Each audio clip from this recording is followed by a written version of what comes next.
Bueno, ¿qué tal? Buenas tardes. En primer lugar, por cierto, quisiera agradecer la invitación para participar en este seminario, para poder compartir con ustedes algunas ideas, pero sobre todo para aprender de las otras presentaciones que se han realizado, como también de las preguntas u opiniones que han salido de todos ustedes, ¿no? Yo hoy día quisiera compartir en particular un tema que a mi entender es relevante en varios sentidos, ¿no? O sea, partiendo por el propio título de la presentación, lo que se pretende es mirar la crisis desde América Latina, y con eso ya estoy tomando una opción que implica, ¿no?, todo un debate dentro del propio marxismo, dentro del propio pensamiento crítico, donde a veces las lógicas más eurocéntricas o los pensamientos dominantes de sociedades dominantes se tratan de trasladar mecánicamente a nuestras sociedades y nos traen una serie de conceptos tremendamente complicados y que la verdad uno cuesta encontrarle alguna correspondencia en nuestra propia realidad. Se ha reclamado mucho, y esto lo decía el otro día, por ejemplo, en el debate que hubo en torno a los trabajos de Robert Brenner a propósito de la crisis mundial, del famoso texto que él elaboró, y varios autores, el reclamo que levantaron fue de que una de las dificultades justamente del marxismo es moverse en categorías muy agregadas, muy totalizantes, sin ningún tipo de intermediación con la realidad y muchas veces ajenos a la historia, ¿no? Y esto es complicado porque precisamente las crisis son todas diferentes unas de otras, y la diferencia está fundamentalmente en la historia, o sea, del cómo ocurren, del cómo se gestan estas crisis históricamente en cada momento o en cada ciclo en particular, ¿no? Por lo tanto, mi inquietud en este momento es, bueno, mirar de América Latina, pero mirar también qué ocurre a partir del Estado. O sea, qué ha pasado con el Estado latinoamericano en estos últimos años, particularmente en los años 2000, cuál ha sido su rol y cómo ha participado de esta nueva lógica que se ha planteado en las presentaciones previas de financiarización. O sea, el Estado ha sido un ente activo en la propagación y en la expansión de este proceso de financiarización a nivel mundial, como también en nuestro propio continente, ¿no? Ahora, partimos sí inmediatamente de una aclaración, ¿no? O sea, esta relación Estado-crisis. O sea, tomar en cuenta, recordar esto que a mi entender no se ha hecho mucho, de que en el pensamiento neoliberal las crisis se explican exclusivamente a partir del Estado. O sea, las crisis son resultados de acciones o intervenciones exageradas de parte del Estado, y en especial de lo que es la política pública y sobre todo a causa de lo que son los déficits públicos.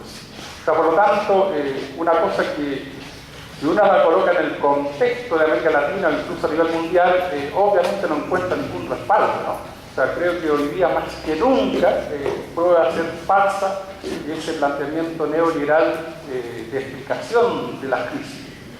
Todo lo contrario, ¿no? Uno podría argumentar, y eso es lo que vamos a hacer más adelante, de que el Estado latinoamericano logró una posición fiscal tremendamente positiva, entre comillas, comparado a otros momentos históricos. O sea, por lo tanto, entra a enfrentar esta crisis también en otra situación muy diferente a lo que fue, por ejemplo, la crisis de la deuda del año 82-83.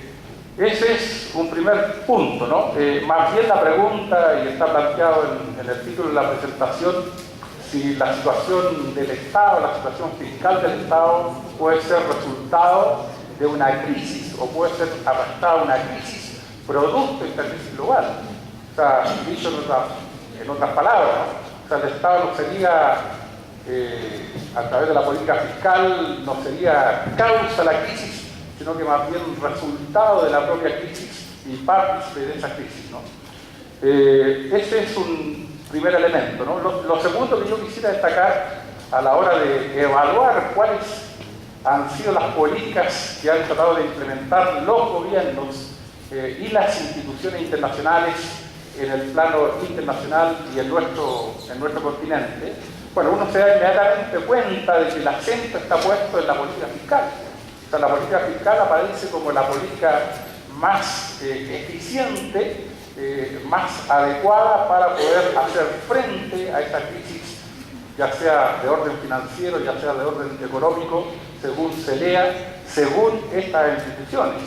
O sea, por lo tanto, también esta es otra particularidad, ¿no? O sea, ya no es la política monetaria la que está al frente, la que comanda el enfrentamiento a la crisis o al hacer frente a la crisis, sino que en especial la política fiscal, colocando en un segundo plano entonces la política monetaria, ¿no? Bueno, esto es claramente explicitado en los documentos últimos del Fondo Monetario Internacional, del grupo de 30 países de la OCDE, en el Banco Mundial, en documentos de la CEPAL, etc., ¿no? Incluso el propio Fondo Monetario Internacional sacó ahora en enero un documento exclusivo sobre la política fiscal como el instrumento más idóneo para hacer frente a la crisis mundial, ¿no? Ahora, esto significa otra cosa, ¿no?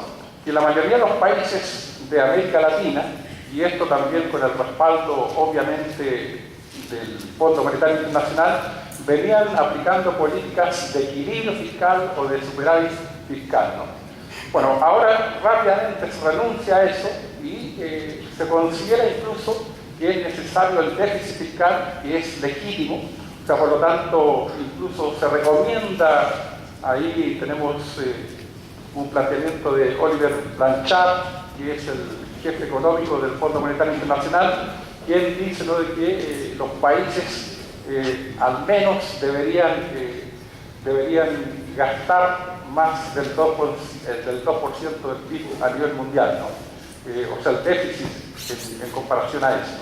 O sea, por lo tanto, estamos transitando a una situación en que el déficit era considerado como un mal tremendo de nuestras economías, a considerar ahora el déficit como un asunto necesario para hacer frente a la crisis, ¿no? O sea, por cierto, esto con cautela, o sea, tampoco es pasarse de un bando a otro de manera violenta y sin ninguna condición.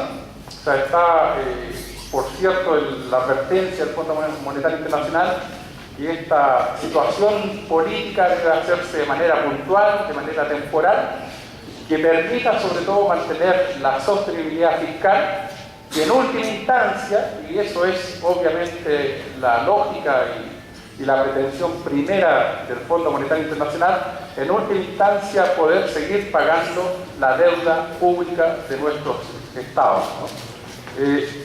Eso es entonces como primera cosa, ¿no? O sea, a nivel global, ¿no? Ahora, si lo miramos a América Latina, ya lo adelantaba en el caso de la Comisión Económica para América Latina y el Caribe, CEPAL, también ha tratado de involucrarse mucho más activamente a través de una propuesta fiscal. Y esa propuesta significa tomar también algunas opciones. Otra vez está de acuerdo con todas las instituciones que hemos mencionado, de que la política fiscal es la que la lleva hoy día, la que tiene que estar al frente de los gobiernos para hacer frente a la crisis.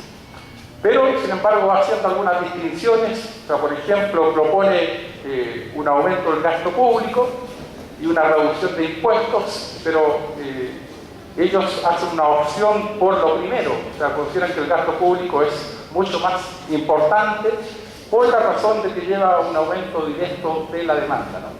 Y ahí está el argumento de que se pueden reducir los impuestos, medidas que están tomando varios gobiernos del continente, pero una reducción de impuestos no necesariamente